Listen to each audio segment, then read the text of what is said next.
UWC Դիլիջան քոլեջի աշակերտներն են իրենց միջազգային դպրոցում դիմավորեցին եւ հենց նրանք էլ շրջայցի ուղեկցեցին վարչապետ Հովիկ Աբրահամյանին, սկսեցին մարզասրահներից։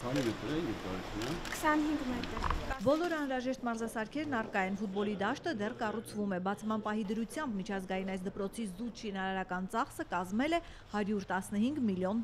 Հիմա մենք ապրում ենք ամենաառաջի կառույցում, հետո հիմա կառուցվում են երկրորդ ու երրորդ կառույցները։ Եվս $75 միլիոն կկազմի արդեն երկրորդ փուլի շինարարության արժեքը։ Դիլիջանի միջազգային դպրոցն ի դեպ աշխարհի միացյալ քոլեջների ցանցից առաջինն է Արևելյան Եվրոպայում եւ ԱՊՀ-ում։ Կրթությունն իրականացնում է միջազգային բակալավրիատի դիպլոմի ծրագրով, իսկ սա արդեն ամբողջությամբ չհամալրված գրադարանն է։ Ժամանակակից գրադարանը ունենք եւ գրքեր եւ համակարգիչներ։ Գրքերի մի մասը դեռևս տեղ չեն հասել միջազգային դպրոցի առայժմ 96 աշակերտների համար, դրանք պատվիրվել են ելնելով ուսումնական ծրագրերի պահանջներից։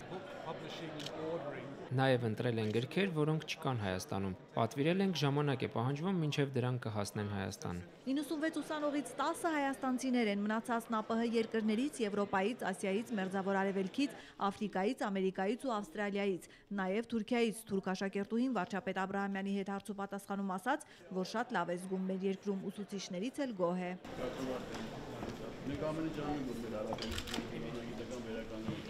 Ուսումնական այս տարիները Հովիկ Աբրահամյանը համեմատեց ոսկու հետ ու հորդորեց այն օգտագործել արդյունավետ, հնարավորինս շատ գիտելիքներ ստանալ։ Որովհետև սա չի կրկնվելու ձեր կյանքում, եւ սա մեծ հնարավորություն է ունենալ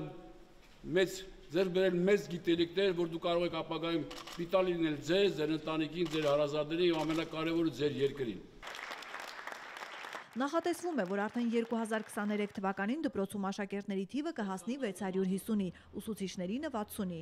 Արմինե Ուդումյան, Հակոբ Սարգսյան, Առաջին ալիք։